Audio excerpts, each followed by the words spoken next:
So how you doing? I'm chilling. We are back for another episode. Which one is this? This is episode 4. Okay. Season 3, episode 4. Ooh, Serious, my memory don't be working. serious subject matter. Yes. But before we get into that, how's school going? School is going good. You getting ready to be out of there. I'm about to be a graduate. Right. How's everything else going? Work is work. Work is work. Mm-hmm. Yeah. I guess I'm just coasting. But I have figured out this week, through a little bit of push by you, that I got to take care of myself a little better. Yeah, you have to do what you always telling everybody else to do. Which is? You got to take care of yourself. Yeah, but I'm more of a giver, so it's easy to give it out than to actually take care of myself. But I guess I got to do that. Yeah, but we're basically the same. The same. Yeah, it's So not about us. It's about everybody around us. We tell each other to take care of ourselves. So right. So starting Monday, we'll be back on the block. Ooh. We got treadmills. We got bikes. We got stationary bikes. We got a stationary bike. And we got bikes. We got the squat machine. The squat machine. I need to drop something. We got a sauna. Yeah. We do have a sauna. I forgot about that. We have the weight bench thingy. Yeah, that thing. We got everything. We got everything that we there's need. No excuse. No excuse. So you ready to get this podcast going? I'm ready. Let's go. Let's go. We're going to have a real show tonight. Get a little different from the way most of the show's been going down. Don't do everything with our heart and do it good. We'll be recording live tonight.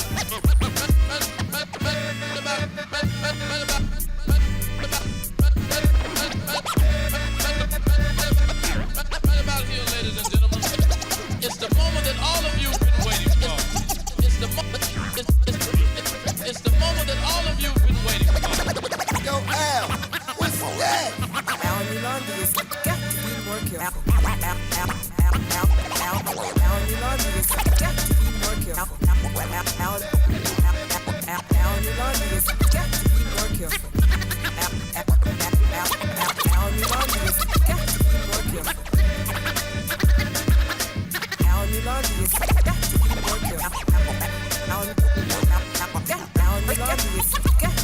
careful.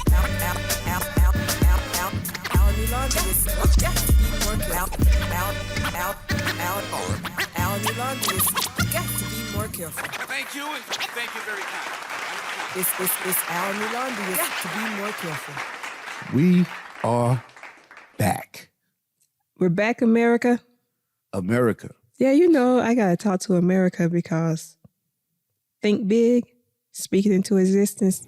Okay. So America is listening to us. Hey, America. But it's a segue. It's a segue to the subject we're going to talk about. Right? You right. You right. Right. You remember the title? That we've been pushing like, yo, this is what's coming. We were saying rules, the things that we have to do living in America as Black people. As Black people. Do we live by a different set of rules? Or, better yet, do we have a different survival technique than other cultures in America? Right? Yeah. Some things. I guess you could say either one, right? Right. I guess we could say either one. But I got a question.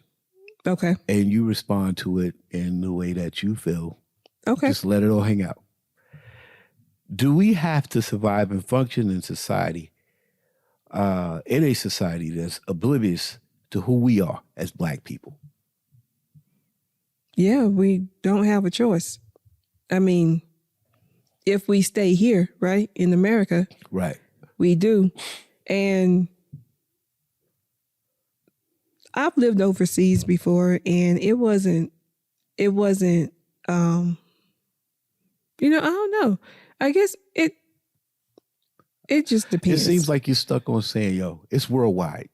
It is, but it's like, where I was at in Germany, it wasn't as, like, I didn't feel shunned or what have you, if that makes sense. Yeah, that's one of the things I often touch with people. You know, us both. Well, you know, we grew up in the South, and there's a certain mentality, especially when we were kids, like in the 70s. You kind of like knew they ain't mess with you, right? And you stayed in your lane, right? Yeah. But then there was always this myth about up north, it ain't like that. Right. So what I discovered when I moved to New York City, Buffalo and whatnot, it absolutely was like that. It's just that they knew how to play a different game, which is what we're discussing tonight. Right. And It's the same thing. It's a little different, you know, depending on where you are in the South too.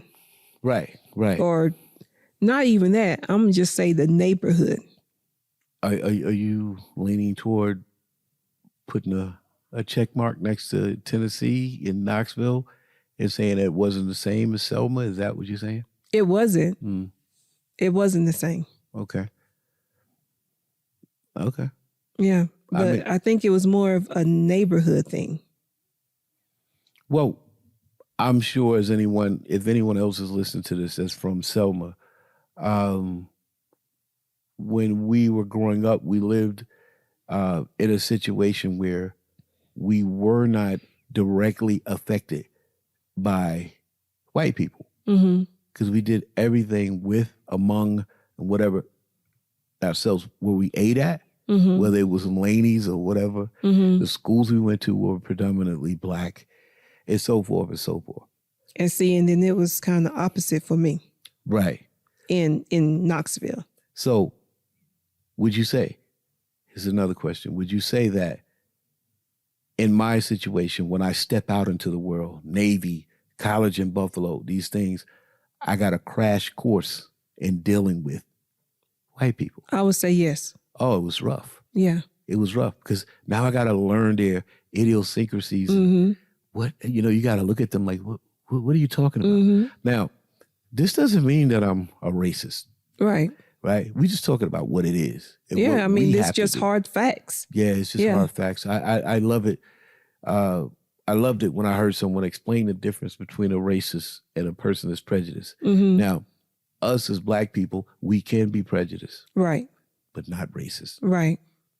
Because racist, we're not getting into that, but it has a lot to do with economic structure and, you know, And power. we're not in that position. Right. But we can dislike a mother. Got to Right. be more careful. Got to be more careful, but we can dislike a person. Yeah. And that's everybody. Yeah. Everybody has prejudices. Prejudices. And biases. And biases. Or biases. Right. Biases. But Yeah.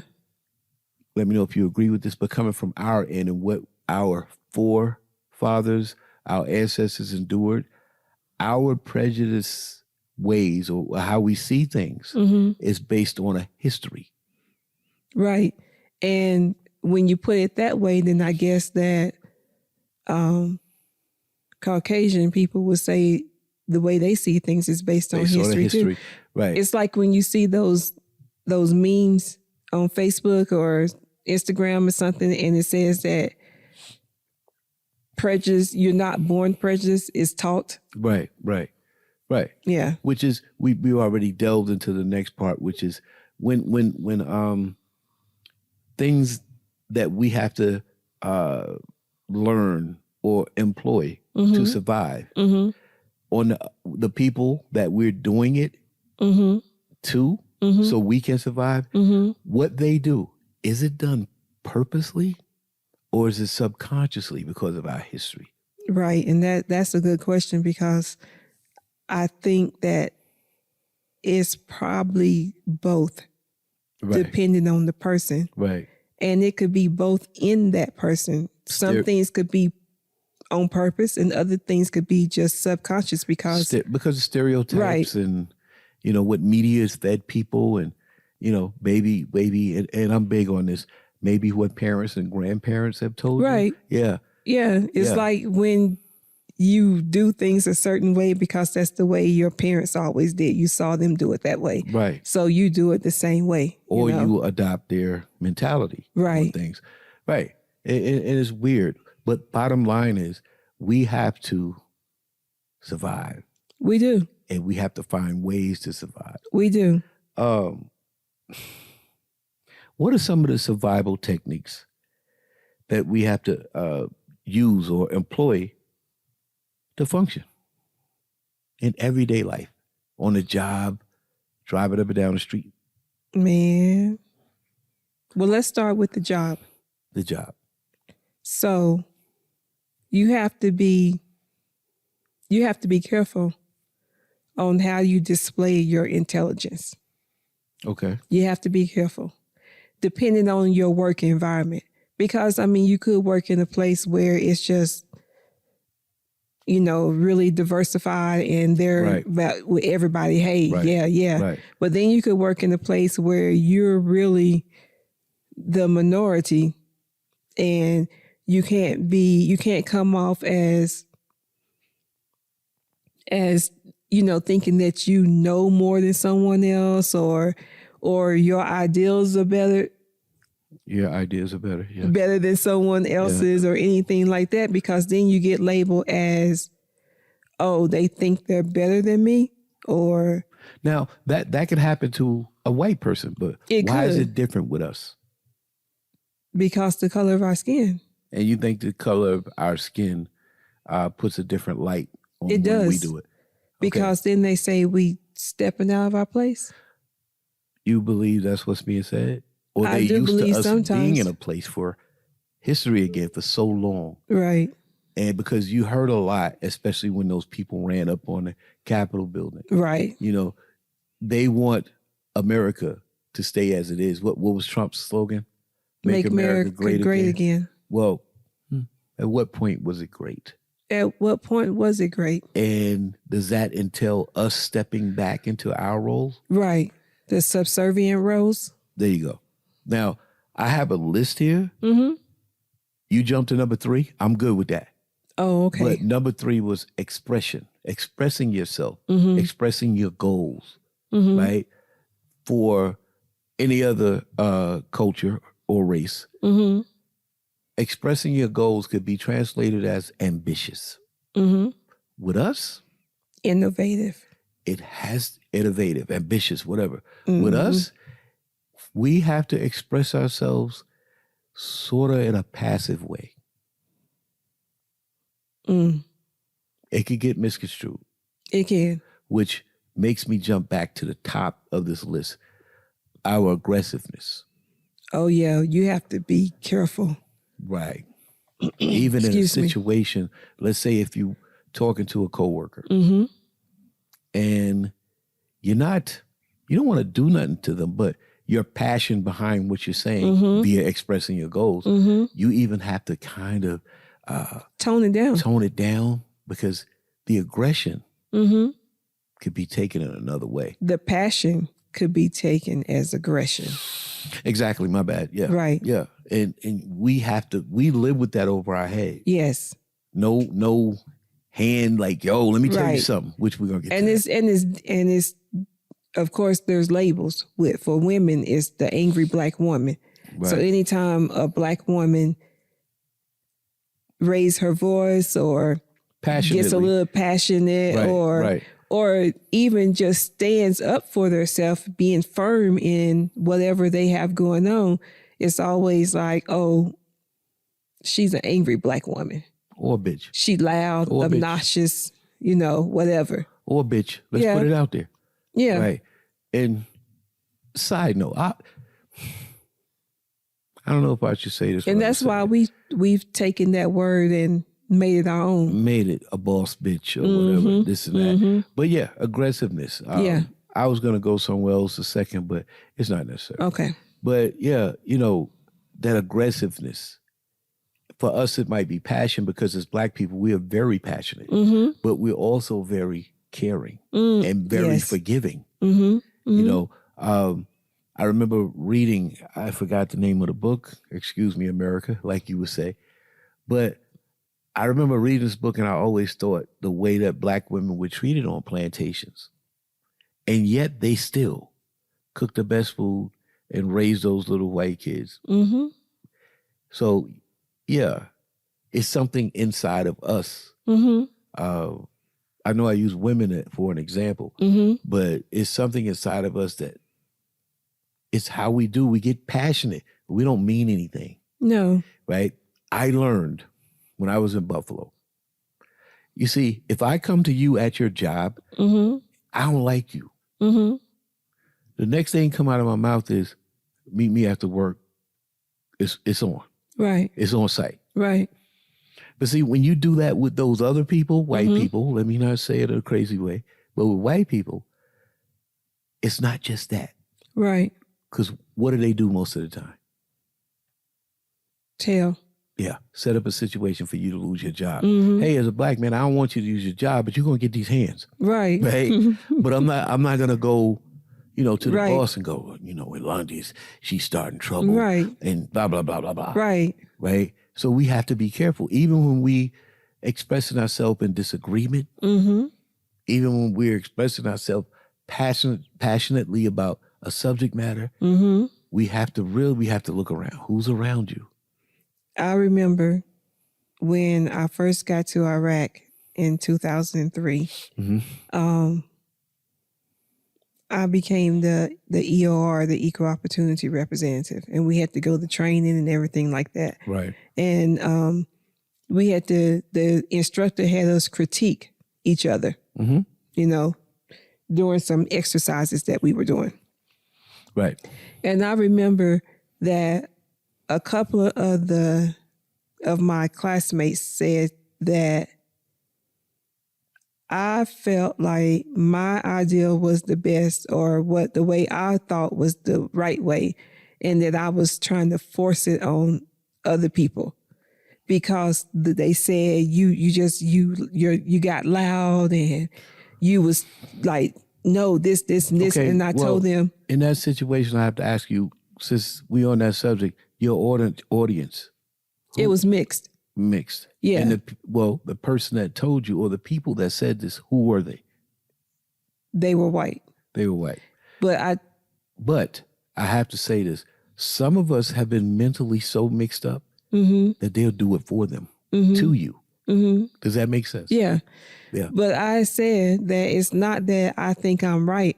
It's just that I'm passionate about what I believe in. So I want you to understand the passion that I feel about this subject. So yes, Right. I might get a little loud and, what have you, but it's not that I want you to see things my way. I want you to understand and acknowledge how I feel about it. Yeah. That's all. So, but at the end of the day, in this society where we live in, we have to be very conscious of the passion we're putting out there, because it Definitely. can be perceived as angry Yeah. or violent. Yes. So you gotta learn how to deal with that. Now, I was asked by somebody on the phone today, if we talk about this subject, am I being fair? Am I looking at it objectively? And my answer was, and this is not to be taken in a crazy way, I can't tell you what they think. I'm not them. Exactly. I can only tell you how I see it. And we can only speak about what we've seen. Our experience. Because we've seen, Right. I mean, the videos are all over social media. It's in the news. Right. You can see a white person, a black person do the exact same thing. The police roll up. The white person is going to be treated a certain way. Right. The black person is going to be treated a different way. 9 times out of 10, the black person is either going to be seriously injured or dead. Dead or seriously injured or a loss of time, meaning going to jail. Right. Right. But the white person will more than likely get off, they'll get spoken to. Right. The weapon might not even come out. They Right. will do everything they Right. can to reason with it. I mean, we saw know. we saw a video where a white guy was blasting on the police. Right. And when I see it, it's not funny. Right. I can't be that passionate, Oh no. and I can't be what's perceived as that aggressive. No. We I'm cannot. gonna die. I'm gonna die. Exactly. Right. I mean, which is why the whole phenom, what was it? The Karens. Mm-hmm. I forgot, what do they call white guys? Karens. It depends. You know what? I don't even know. It didn't stick as hard because there was so many white women that were calling the cops and making these preposterous Right. things. Like we saw a guy that Was bird watching. we saw a guy that was checking his own mail or a FedEx package, and the lady was saying, what's going on? We saw a situation where a guy was watering the plants, and he was a reverend at the church. And he was watering the one of his parishioners. Yeah. And they call the cops and blah, blah, Right. blah, blah. See, Right. at this point, you could be aggravated. Like, yo, I passionately proceed as aggressiveness. You on the ground, Yeah. right? That's just what it is. One more before we jump into something else that's related to this, which we would end it with a solution. Okay. We gave you two. We gave anybody that's listening, we gave you two things that we have to learn how to navigate through. Expressing yourself, aggressiveness, those two. Cultural limitations, hair, Definitely hair. clothes, dialect. Now, we all know, let's take the latter. We all know that whether I speak, let's pull an old word out, an ebonics, it's no gauge. They don't even use they that don't even say word that no more, anymore, right? right. Ebonics. But it's no gauge on my intelligence or my ability to comprehend a comprehension. But there's a stigma with that. So what do we have to do when we go to work? We got to abandon it. And I'm not talking about ignorant. I ain't talking about that. Ignorant. I'm talking about, so if I walk up to you in a grocery store and I go, what up? How you going to take that? Am I saying something crazy? Do you No. comprehend what I'm saying? Yeah. Yeah. Little words like I see on commercials, like it's gotten to a point where, well, let's use another old word. Yo, that's dope. What does that mean? Right? I'm asking you, what does that mean? Oh, it means that it's something good, Right. cool, At one nice. At one point, it was a hip hop phrase. And then you started to see it in commercials, words like dope, whack, fresh, bugging, all this type of stuff. It's how we communicate with each other. But in the workplace, it is an absolute no-no. Definitely. Definitely. Why is that? Is it because it's coming from a certain group of people that has a certain past where we come from? I mean, you would have to say yes, right? Yeah. But why? Like why? Why we can't get beyond that? I think that's a question for the ages because Yeah. what I alluded to is it's shunned upon in the professional world. Then it's used to make money. You're right. Yeah. We Right. can't, yo, what's good? What's good, dogs? We Yo, can't go in. we can't talk go like in that. the workplace and do that. But then you'll see it in commercials and movies and Right. And it crazy, isn't it? slowly works its way into their lifestyle. And then now it's acceptable. You know what I mean? for them, For them. Right? Because we made it hot. but it's still not Right. accepted when it comes from us. For us. And even if this is a deep one. Even if you do go to work and you're able to express yourself like that, you have to be careful. And I'm going to use Dave Chappelle's quote. I don't know if y'all laughing with me Or at me. or at me. Exactly. Subconsciously, we screwed. Mm-hmm. So we don't know. Always on guard. So it's always on guard. So instead of going somewhere and doing that, we put up that radar and we looking around the room like, I better not say that. Right. Next one, hair. Oh, I'm going to step back and let you get that mic. I know about that hair thing. Talk to me. I remember being in Afghanistan, and I had put my hair in 2-strand twist. Okay. And my hair shrinks. I know you heard the phrase, the shrinkage is real, because a certain grade of hair, it doesn't stay stretched out. It doesn't stay elongated. So Curly once you hair. do things, Curly it hair. just curls up and shrink. So my 2-strand twist, they were down, but it was like in a bob. So it wasn't out of regulation or nothing like that.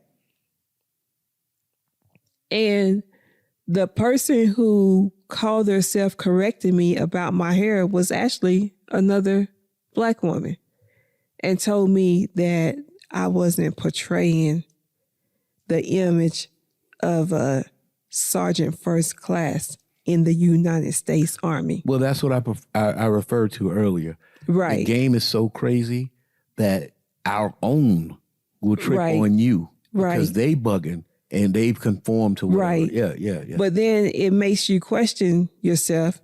So I remember when I retired and I went for an interview with the Wounded Warrior Project to get into the training program, I actually had, my hair was natural and it was just starting to grow back because, you know, I had it cut real low. Right. And it was starting to grow back and it was red. And I debated over my hair. Should I go to this interview with this red hair? Because I had to, you know, suit everything. Right. I didn't go to the interview with red hair. You know what I did? What'd you do? I bought a wig. You bought a wig because you had to worry about. I had to worry about if it would have been acceptable for me to go to this interview with red hair that was a low cut and naturally curly, the way it grows out of my scalp. Now, if I may, let's touch on some old school words because we both born in the 60s. Mm-hmm. Back in the day, it was nappy. Yeah, it was nappy. Then people tried to kind of taper it off a little bit by saying coarse. Mm-hmm. Now it's curly. Mm-hmm. Now it's a sore subject to refer to hair as he got good hair or bad hair. Mm-hmm. Right? Mm-hmm. But I'm speaking of that lineage and how that works, how it implants itself in our mind. Mm-hmm. And the people that put it out there, Mm-hmm. and that's the truth, they see it in a certain way, and we have to survive by conforming to what they think. For instance, at one point, what they call that thing men do, conk, straighten hair. It was this old terminology. Oh, I don't know that one. Perm. Yeah, For fried men, dye, fried dye laid laid to the side. You Yeah, know, what were we doing right there? We were conforming to right. them. And their ideal of beauty. Beauty, Yeah. and everything else. And if you wanted to work there, You had to look a certain way. your head better not be nappy. It better not be nappy. Yeah, right? It better not be nappy. That's just the You way. couldn't even have braids at one time. No.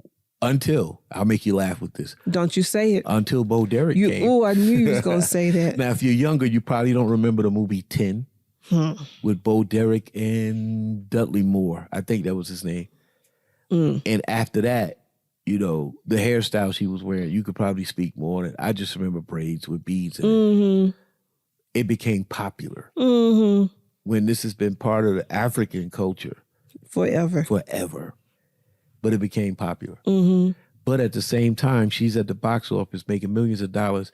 And if you decided, I want to get culturally dipped, Mm-hmm. that's the word I use, culturally dipped. I like that one. Culturally dipped. And you go, which is going to segue into the next one. Mm-hmm. And then you go and braid your hair up and put shells and things hanging on the end.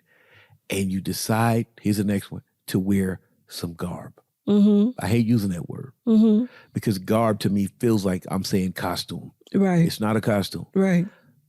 dashiki. Mm-hmm. So you go in there with the braids and a dashiki. A guy goes in there with an afro and dashiki, right? Not acceptable. Yeah. I mean, but it's more acceptable now in certain Is it? places. We just seen a girl got suspended from school for. I said in certain places. Yeah. Is it? In certain places. Like the schools, not so much. But in the workplace, you have to be careful with it because there's too many. I just did my paper on workplace harassment. Right. So they got to be careful now. They can't single us out like that and be like, oh, you heard an afro. The singling out thing, and I want to touch this because I experienced this in the Navy. They will, remember I said the difference in North and South? The North, they kind of out front with it. Up North, up North, they don't really say anything. It's just a lot of backstabbing. Right. And talking behind your back. Right. Yeah. Harassment. It's great. It's beautiful in theory. But people can still hold you back from progression and opportunity. That is true. Based on a racist / prejudice thought process. Yes.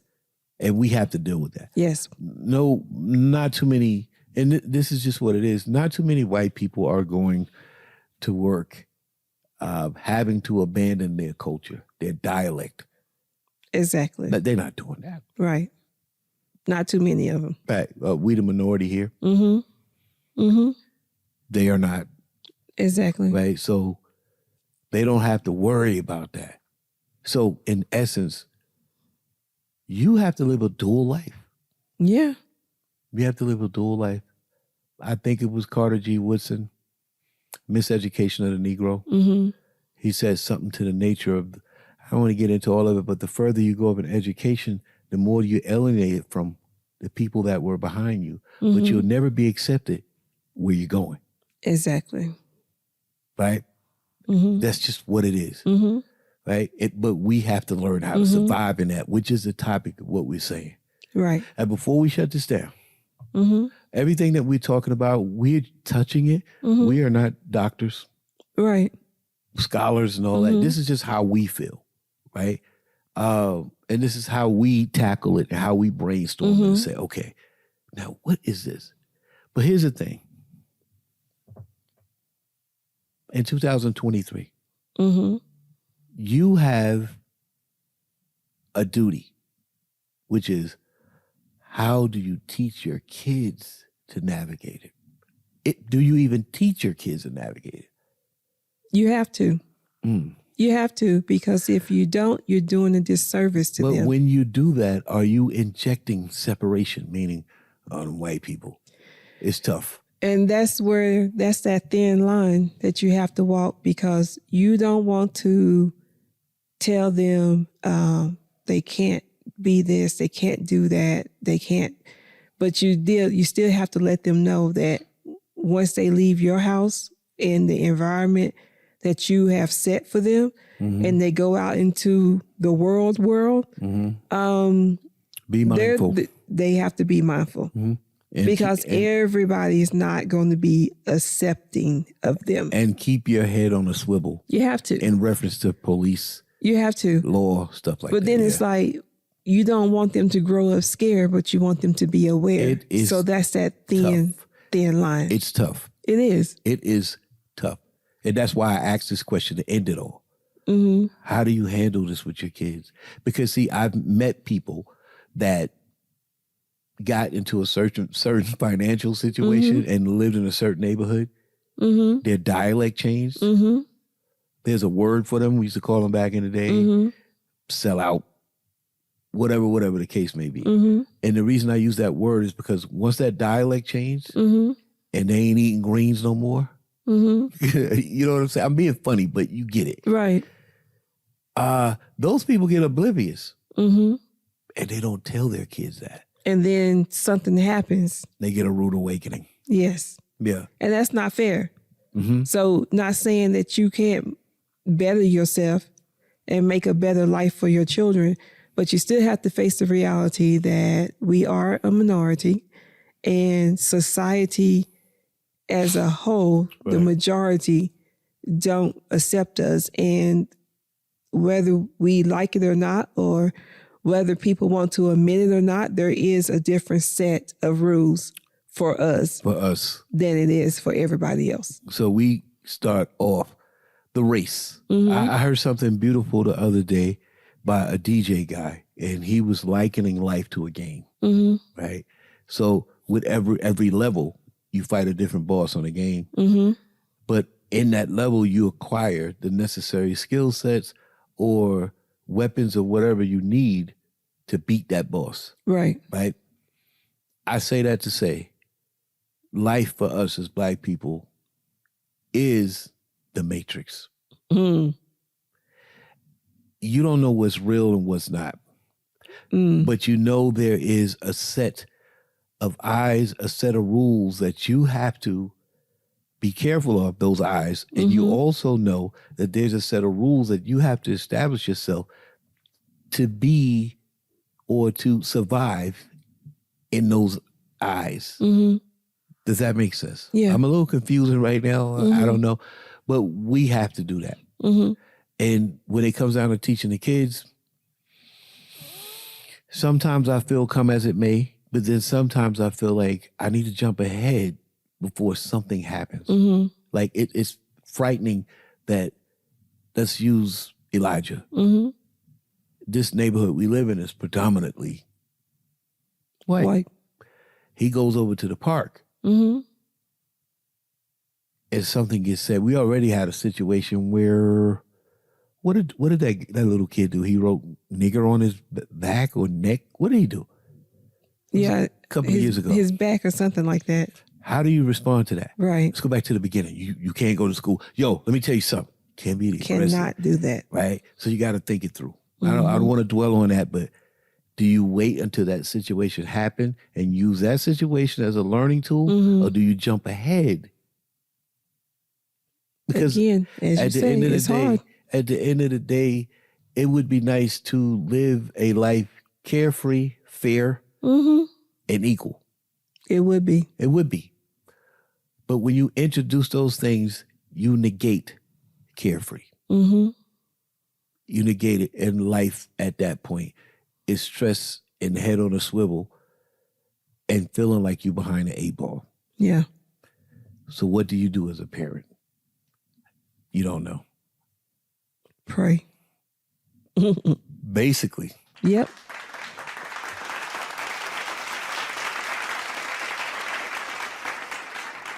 Well, that's it. All right. And hopefully somebody could listen to this and they could say, or maybe somebody can listen to it and go, no, I can articulate that a little better. We invite you to. Hit us up in the comments. Hit us up in the comments. Go to the webpage, 8121talk.com. You can go to YouTube and leave comments. That would be 8121 Media on YouTube. You can go to Instagram and leave a comment at 8121 Talk. Or Elondious. That's at Instagram. Yeah. And mine is Mr. Southall or Al_Southall. We missing something somewhere. Spotify. Google. Spotify, Google, or Apple. You can go to either one of those outlets and leave a comment. Drop us an email. Email 8121talk@gmail.com. Yep. Even if you want to get on and say, y'all sound stupid. Right. The world has changed. And it has. It has. But it hasn't. It has. I like that. It has, but it hasn't. Right. Right. So we out of here. We out, America. And we'll catch you on the next one. We're going to have a real show tonight. A little different from the way most of the show's been going down. Do everything with our heart and do it good. We'll be recording live tonight.